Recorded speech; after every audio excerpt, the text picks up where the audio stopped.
Now, a big part of kind of understanding this is, and maybe going back to the previous slide, one of the values of the International System of Measure is it does use a base unit. And then we add a prefix to tell us how big or how little that number is. And the cool thing about the international system is the fact that it's based on the decimal system. Well, it's based on the power of 10, and it just so happens our decimal system is as well. If you take, let's say you take a big number, and remember in, I don't know, first grade, second grade, okay, maybe third grade, you took this big number and it had a decimal in it, and your teacher said, all right, you need to tell me what is the value of this digit. Where is it? Is it the hundreds? Is it the tens? Is it the thousands? Is it the tenths? Is it the hundredths? Is it the thousandths? Okay, you were able, hopefully I got that THS in there for you, okay? I really don't slur my words like that, but you were told to, what is the value of this number? That's 3/10ths, or that's 300ths, or that's 3,000s, or 3/10,000s, okay, and so on. And so each of those digits, basically, as you move from one digit to the other, indicates a value of 10, okay?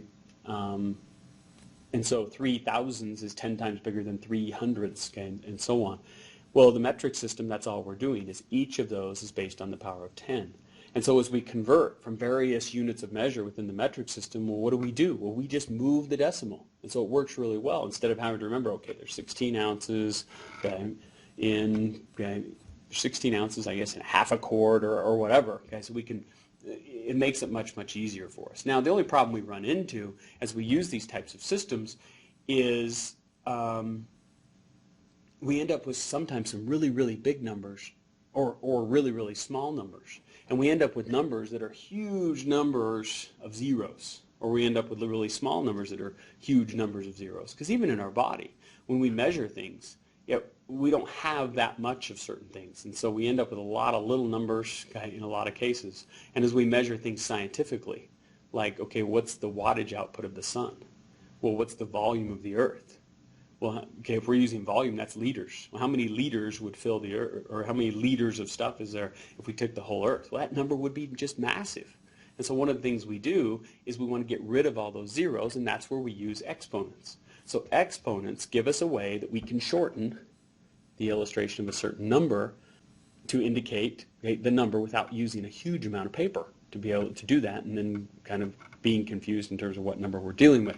And so when we use exponents, basically an exponent is a little number that's superscripted above another that tells us how many times do we multiply that first number by itself. And so if you look at this, say, okay, if I have 10 to the third power, 10 to the third, I'm taking 10 and I'm multiplying it by itself 3 times. So 10 times 10, 100, times 10, 1,000. And so it's a much shorter way to write 1,000. Now, most of us would just write 1,000. I understand that. But, what if you had a number like 10 to the 24th? Well, you don't want to sit there and write all those zeros across the page, because then you'd be writing them and then recounting them. Did I get enough of them? And so on and so forth. It's pain. So we don't do that. If you look at, okay, 2 squared. Well, 2 times itself, okay, 2 times 2, okay, that's 4. 5 to the third, 5 times 5 times 5. So you kind of get the idea of this. And granted, those are small indications, but just to kind of illustrate that a little bit, how do we get rid of all those zeros? Well, we use exponents for that. So again, in the metric system, International System of Measure, we only deal with units of 10. And so we have the decimal system based on units of 10, and we have the metric system, or the international system, based on units of 10. And so if you kind of look at some of these numbers, what you want to keep track of is sometimes that exponent is positive and sometimes that exponent is negative. Well, that gives us an indication, is that number really, really big, positive exponent, or is that number really, really small? And so we get the idea of which direction do we move the decimal if we're trying to determine what number that is. Now, typically we don't write when we write write an exponent based on the power of 10, we don't write it with the 1 times in front of it. That's why you only see 10 to the third, or you only see 10 to the negative third. But I just wanted to illustrate this, and I know this is dumb, okay, but I'll show you, okay, on a piece of paper here. I know this is dumb, but I want to make sure I clarify that when we take a number, for example, if I have the number 3, is there a decimal there? Well, I didn't write one, but is there an implied position of that decimal? Yes. When we have a whole number, that decimal always sits off here to the right. So if I had the number 427, okay, is there a decimal there? Yeah, we don't write it, okay, but there is one. Okay, it's here, and we usually only write it when we have something okay, to the right of that. But that's where, just so you know where that decimal starts. So if I have 1 times 10 to the third, okay, well, I take the number 1 and say, okay, put the decimal there.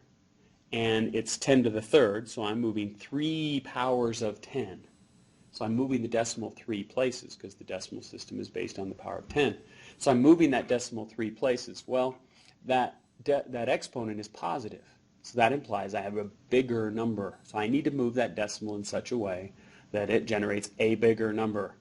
Okay, well, if I go this way, if I go to the left, that means the decimal's way down here. Well, that number got smaller because this is tenths, this is hundredths, this is thousandths, so that number is 1/1000th.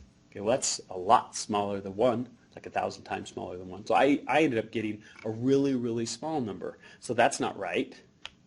But if I take that number 1, move the decimal 3 places to the right, that makes the number bigger because now I have the number 1,000. So pay attention to, it's important that we pay attention to the decimal to know, or excuse me, the exponent to know, all right, is that going to be a really, really big number? Is that going to be a really small number?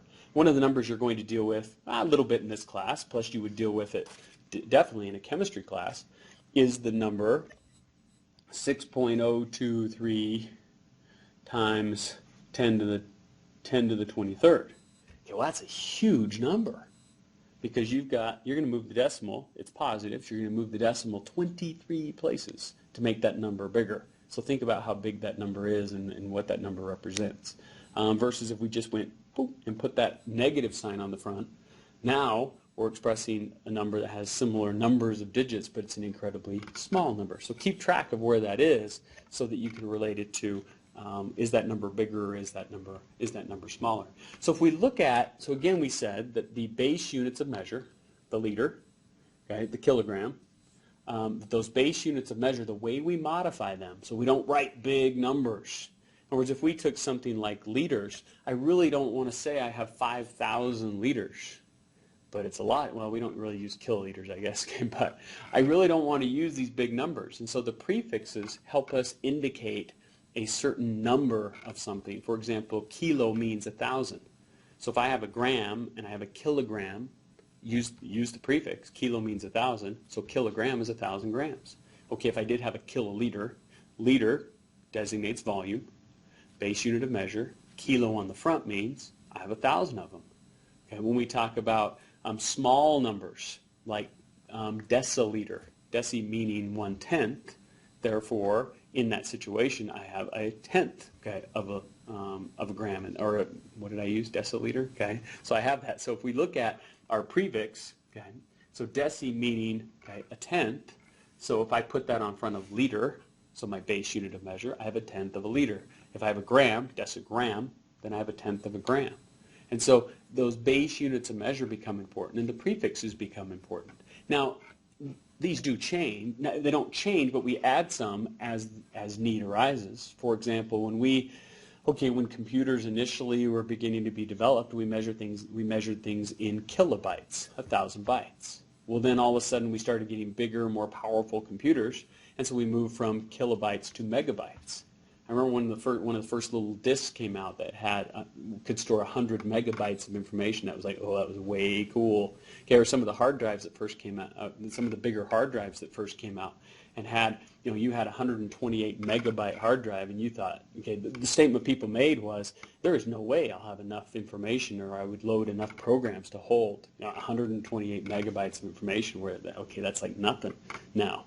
And so we went from kilobytes to megabytes to gigabytes to, and now we have terabyte storage and terabyte computers. Okay, and so those prefixes became important to designate certain numbers of things, because it's a lot better to be referring to this big number as a terabyte than referring it to as 1,000 gigabytes.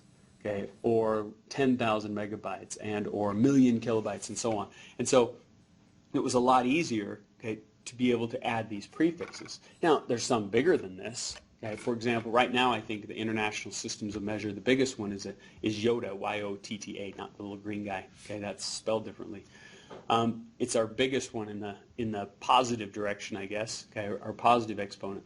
For example, where do I have that? The mass of water in the Pacific is 1 yotagram. Okay. Notice I said mass of water. Okay, so 1 yotagram. So 10 to the and the exponent is 10 to the 24th. So if on our picture here, notice tera is 10 to the 12th, and so the prefix yota is double that. Okay, 10 to the 24th. So the mass of water in the Pacific is 1 yotagram. The mass of the Earth, okay, is 6,000 yotagrams. I'm sure this is estimated, but still, okay, go with me here. The volume of the Earth is 1 yotaliter.